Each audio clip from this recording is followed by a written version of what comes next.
projet.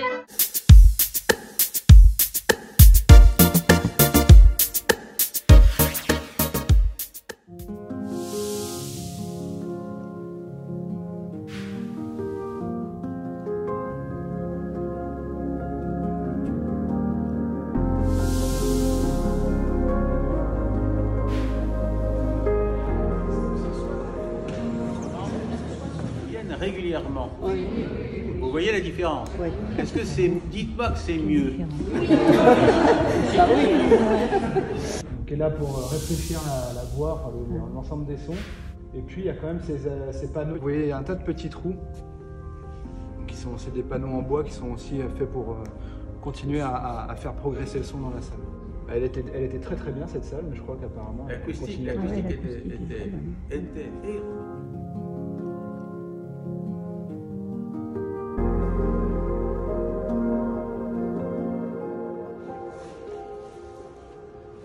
avant, c'était une salle de 1200 places. Quand Villard est arrivé ici, c'était 1200 places. Il y avait un orchestre à plat, un grand balcon. 1200 places. On a réduit la capacité de la salle à 650. Et donc, avec cette grande pente qui permet un rapport entre la scène et la salle magnifique. Mais, un grand mais, on a très peu touché à la scène. C'est-à-dire qu'on a juste mis un proscenium. Quand Villard est arrivé, Villard, avec toute la troupe du Théâtre National Populaire, avec Cazares, avec Gérard Philippe, voilà, il jouait sous la cage de scène, basta. D'accord? Donc c'est absolument incroyable. Il jouait sur un espace qui avait 14 mètres de mur à mur, 7 mètres de profondeur, et c'était toute la troupe du TNP. L'époque a changé, évidemment. Quand on reçoit la Comédie Française, ils ont besoin de cet espace-là, sinon ils viennent pas. On a élargi aussi un peu cette porte d'entrée décor avec les obligations et puis les conseils de l'architecte des bâtiments de France. Ça faisait 1,40 m. Je ne sais pas si vous voyez, 1,40 m pour passer des décors, c'était rien. Donc on est passé à peu près à 2 mètres. Ça va nous permettre d'avoir des grands pendrillons sur les côtés pour fabriquer des rues, ce qu'on appelle les rues. Donc les rues, c'est par là que peuvent rentrer les comédiens.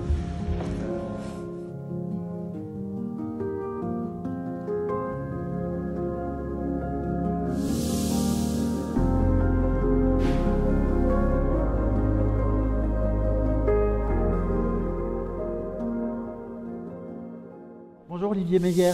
Bonjour. Je suis vraiment ravi de faire votre connaissance à l'occasion de la visite des travaux du théâtre de Suresnes.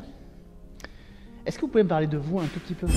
Je suis directeur de théâtre et c'est une vocation tardive finalement parce que je n'étais pas préparé par mes études à servir cette belle mission de service public. J'ai commencé par produire des spectacles, organiser des tournées avec une société privée que j'ai créée en 1979. D'accord. Bien. Et pendant près de 20 ans, j'ai accompagné des artistes, produit des artistes en France, mais aussi à travers le monde, plus particulièrement dans des pays un peu compliqués, en tout cas pas forcément très connus pour les tournées, l'Amérique du Sud, l'Afrique, et beaucoup loué de théâtre à Paris pour accompagner les artistes. Rodolphe Muraillèvre, Roland Petit, Alex Métayer, Thierry Leluron, etc. Je peux vous citer, en fait, Jacques Higelin, je le vois très bien. J'ai accompagné beaucoup d'artistes que j'aimais beaucoup. En vérité, vous étiez un vrai baroudeur, puisque la logistique des tournées, c'est énorme. Oui, logistique et prise de risque, si vous voulez. La première production que j'ai faite, c'était au Théâtre Colonne de Buenos Aires, 4000 places, en Argentine, avec les Étoiles de l'Opéra de Paris. Je ne connaissais pas l'Argentine, je ne connaissais pas véritablement l'Opéra de Paris et ses étoiles. La tournée est un énorme succès en Argentine, en Uruguay et au Brésil. J'ai commencé comme ça, mais il fallait, je dirais, toute l'inconscience de la jeunesse pour traiter avec un agent argentin, louer le Théâtre Colonne, à mes risques et périls. Bon, le péril n'était pas très très grand, parce que c'était les Étoiles de l'Opéra de Paris. J'ai fait 4 complets, 4 salles archi complètes, avec Patrick Dupont qui sautait dans le Corsaire, c'était inouï, avec Claire Mode, Gagnot, Calfouni, Guizrix, Piolet. Il faut les gérer, les Étoiles de Paris. Alors les Étoiles de l'Opéra, il faut les gérer, il faut surtout être professionnel, savoir ce qu'on fait, et puis être à sa place, responsable, engagé, comme ils le sont sur les plateaux, et ça se passe bien là. Et donc, un jour, vous reprenez le théâtre de Suresnes, Jean Vilar? En fait, je m'occupais de l'Orchestre national de jazz, Oui. et j'avais plutôt réussi à faire connaître ce bel orchestre direction Antoine Hervé. Et moi j'étais en pleine activité, j'avais ma société qui faisait plus de 500 représentations par saison. Et en 1988, le délégué aux affaires culturelles de la ville de Suresnes cherchait un candidat pour diriger le théâtre. Ils avaient une quarantaine de candidatures, mais ce n'était pas forcément les candidats qui leur plaisaient.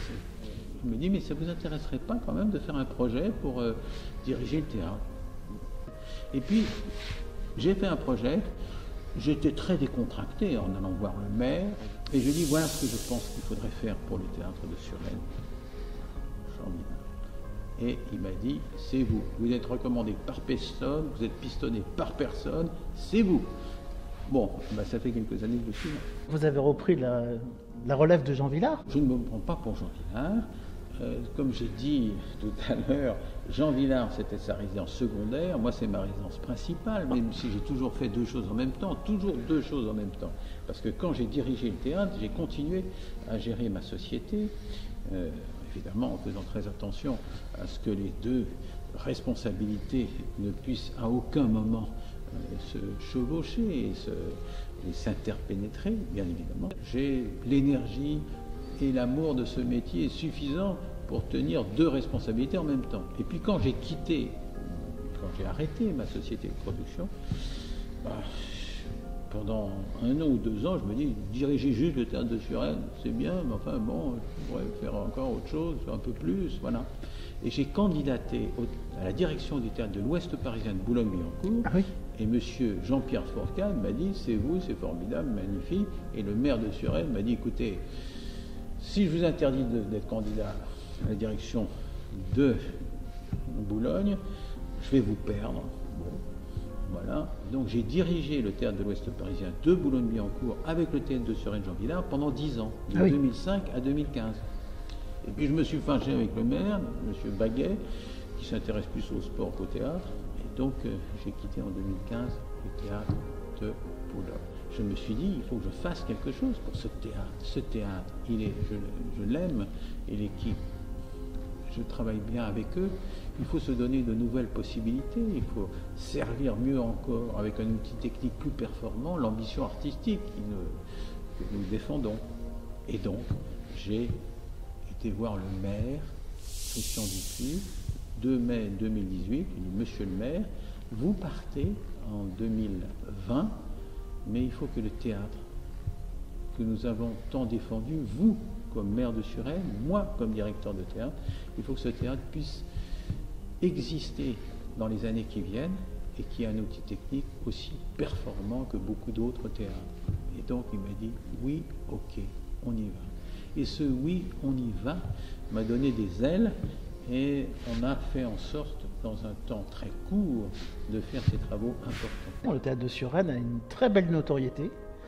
Il y a déjà eu de très beaux spectacles par le passé. Mais c'est vrai que lorsqu'on arrive aujourd'hui et qu'on voit cette nouvelle scène, c'est assez fantastique, je dirais. Oui, c'est fantastique. La grandeur de la scène, la largeur, la profondeur, la hauteur, c'est incroyable. Oui, c'est incroyable. Je ne sais pas si vous aviez vu la scène précédente, la scène préexistante.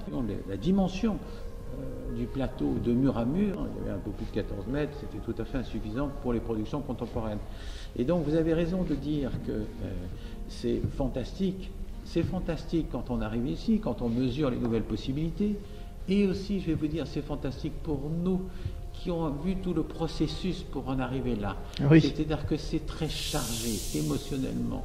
Je vais essayer de me tenir quand on va inaugurer cette nouvelle scène. On a fait quelque chose ensemble qui est beau, oui. Alors, pour parler plus précisément, vous avez donc élargi cette scène. On a élargi cette scène considérablement, puisque déjà, entre les deux murs qui enferment le plateau, on est passé de 14,50 mètres à 22 mètres de mur à mur, c'est-à-dire qu'on a presque gagné 8 mètres. C'est immense. C'est considérable, c'est considérable. C'est-à-dire qu'on a des coulisses qui sont de véritables coulisses maintenant, qui font 4 mètres. Il n'y aura plus de découverte. Et puis, on peut surtout aussi, bien sûr, ouvrir au cadre, comme on dit, plus largement et accueillir plus d'interprètes. On peut accueillir la Comédie Française, le Ballet de l'Opéra de Lyon, avec beaucoup de comédiens, beaucoup de danseurs, des grandes formations musicales, etc. Je mesure maintenant toutes les possibilités nouvelles que j'ai. J'ai fait évidemment croire à tout le monde, et avec la complicité des danseurs, que c'était un plateau pour la danse, qu'on pouvait faire le festival sur une cité danse. Vous voyez, on pouvait faire exister. C'est-à-dire que de ces contraintes, beaucoup de spectacles sont nés, et beaucoup de beaux spectacles. Alors, une année de fête hein, se présente Oui. à vous, Oui. à nous aussi, Oui. en tant que spectateurs. Oui. Vous pouvez me parler un peu de la programmation à venir? Vous avez raison de dire une année de fête. Oui, il y a je dirais, il y a une joie qui va avec le courage nécessaire pour faire ce métier. Je vais la vivre complètement avec tout le monde, avec les artistes, avec les spectateurs, avec vous les journalistes, avec les professionnels, les directeurs de théâtre. On va faire vivre ce théâtre encore mieux. Alors, on commence avec la Comédie Française, avec Clément Léger qui va donner sa nouvelle mise en scène très réussie. Vous avez peut-être vu une des dernières soirées de carnaval de Goldoni. Extraordinaire. Hein, magnifique. C'est un des grands coups de cœur de l'année. Moi, je ne savais pas quand je l'ai programmé, c'était une nouvelle production, mais Clément, je le connais. Et puis, cette dernière soirée de carnaval, Goldoni qui quitte Venise, etc., c'est formidable. Bien. Et puis, je connais le talent de Clément, et on se connaît depuis longtemps, je fais travailler à Boulogne, voilà, etc. Donc, c'est aussi des fidélités, des amitiés, si vous voulez, avec des artistes de talent.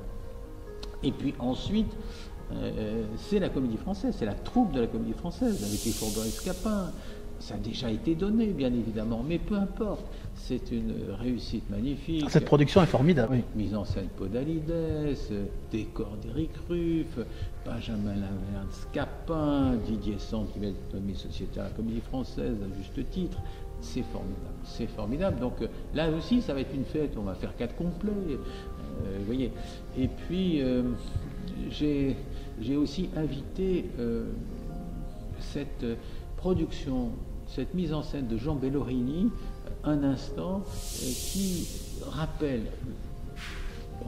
le génie de Proust et la nécessité de se souvenir et d'ouvrir sur je dirais, ce qui est notre humanité, complexité, grandeur, sensibilité, tout ça c'est magnifiquement dit, avec peu d'artistes, très peu d'artistes, mais qui rappellent. Et en relation aussi avec une personne d'aujourd'hui qui, de son côté, se souvient aussi, et il y a ce rapport entre ce génie, Proust, et cette actrice qui aussi raconte aussi son histoire qu'il a tant marqué, etc. Voilà.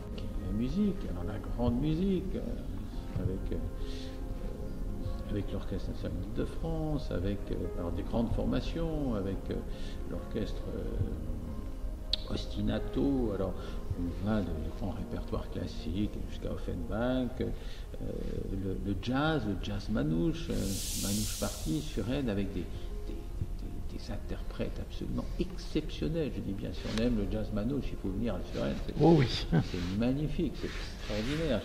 J'ai Stockello Rosenberg, j'ai Richard Galliano, Ah oui. Mais oui, j'ai une troupe absolument admirable. De la danse également. Bien sûr, IT Danza qui vient de Barcelone, ils sont jeunes, ils dansent tous les maîtres chorégraphes, le ballet de l'Opéra de Lyon pour voir Kilian notamment, ce que Kilian, ce génie, est capable de donner à voir. Et puis Magma, la rencontre entre Andrés Marín et Marínez Gillot, sous le regard acéré, talentueux, magnifique, intelligent de Christian Rizzo, accompagné par 2 musiciens de jazz.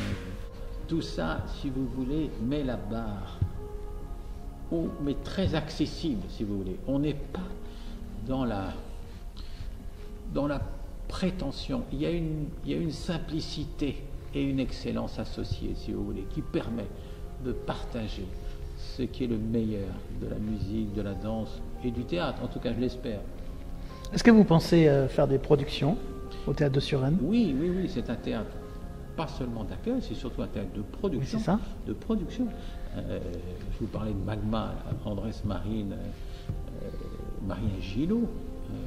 Eh bien, c'est une production du Théâtre de Suresnes. Ah oui, ordinaire. Production. Bravo. Alors, production, nous apportons 75% du budget. Nous sommes en coproduction avec le Théâtre National de Chaillot. Ils vont passer à Chaillot, ils sont passés à Cannes, ils sont passés à la Maison de la Danse de Lyon. On organise la production, on cofinance largement les productions et on diffuse ces productions. Et donc ça, c'est une des marques du théâtre. Ça permet aussi de rayonner au-delà de Suresnes, et ça permet quelquefois, quand c'est des réussites, et c'est souvent des réussites, de participer à d'autres productions, des productions nouvelles.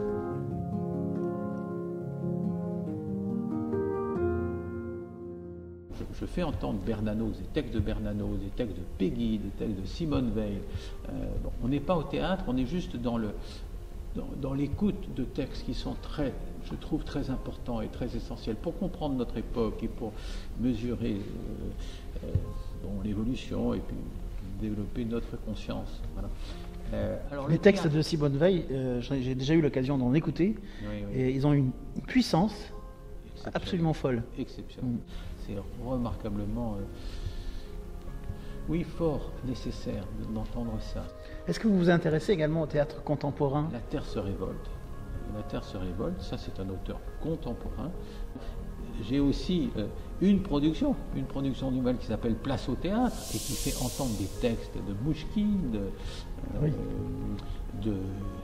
de Pierre Notte, sur le théâtre, sur le rôle du spectateur, du comédien, du metteur en scène, de l'auteur, etc. Tout ça, Pierre Notte, qui est quand même un des grands auteurs contemporains. Absolument. Ça, on ne peut pas le nier. Et il a déjà joué ici? Non, j'ai été le voir. C'est formidable. C'est formidable, c'est intelligent, c'est formidable, c'est une connaissance magnifique, puis c'est drôle, c'est léger et en même temps intense et grave et important. Oui, Pierre Notte, c'est quelqu'un d'important dans l'écriture contemporaine, bien sûr.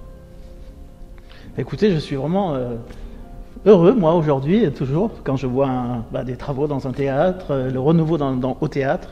C'est toujours un vrai plaisir. Avec les nouveautés techniques et les améliorations, est-ce que vous ressentez déjà que les compagnies sont attirées plus facilement chez vous?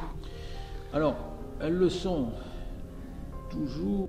Le nombre de demandes que je reçois est important,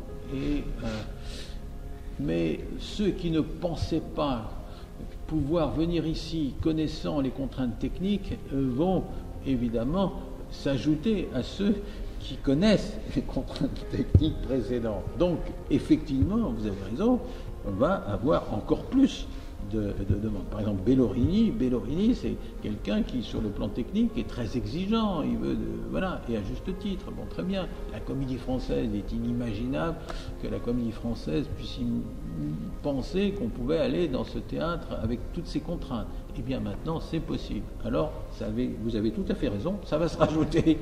Pour le public suresnois, c'est un plaisir incroyable. Oui, pour les autres aussi, d'ailleurs. Oui. C'est un théâtre de vigne, c'est un théâtre de proximité, mais j'espère qu'il a une place, et je le sais, qui dépasse largement la commune, et pas seulement, bien sûr, pas seulement pour le festival.